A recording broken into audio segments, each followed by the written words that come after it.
అసలు వార్త ఏంటి, వీడి చదివే వార్త ఏంటి, అసలు వార్తల్ని వీడు ఎలా తారుమారు చేస్తాడో చూడండి. వార్త ఒక వీడియోలో పవన్ కళ్యాణ్ గారు మీరు ఉన్నారండి. అవును, ఆయన కూడా వ్యవసాయం చేస్తున్నారు. శంకరపల్లికి వెళ్ళే దారిలో 12 కిలోమీటర్ల ముందు ఇక్ఫై ఉంది చూసారా, ఇక్ఫై అవతల ఉంటుంది ఆయన పొలం. దీనికి సృష్టికర్త పాలేకర్ గారు.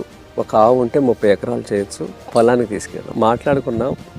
ఇలాగే ఖాళీగా ఉంది పొలం, మేమే పార పట్టుకొని చేస్తే మమ్మల్ని అంతా చూసి ఆయన కూడా వచ్చేసి దున్నేశాడు. విత్తనాలు తీసుకెళ్ళాం, పెట్టేశాం.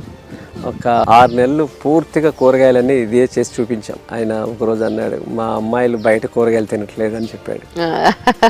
తర్వాత ఆయన అది కంటిన్యూ చేస్తున్నారు. ఆవులు, మంచి ఆవులు ఉన్నాయి, నా కళ్ళారా నేను చూసింది.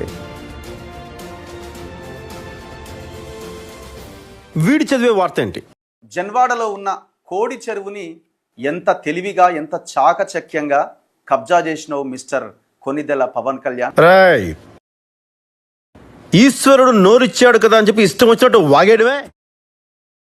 శంకరపల్లికి వెళ్ళే దారిలో 12 కిలోమీటర్ల ముందు ఇక్ఫై ఉంది చూసారా, ఇక్ఫై అవతల ఉంటుంది ఆయన పొలం.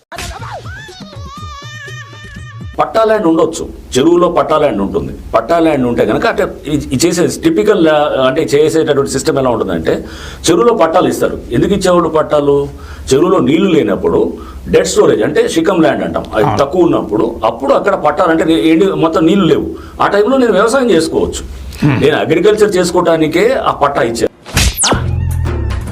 ఎన్నాళ్ళు ఎక్కడికి వెళ్ళిపోయానా, నువ్వు నాకు ఎక్కడ కనిపించలేదు.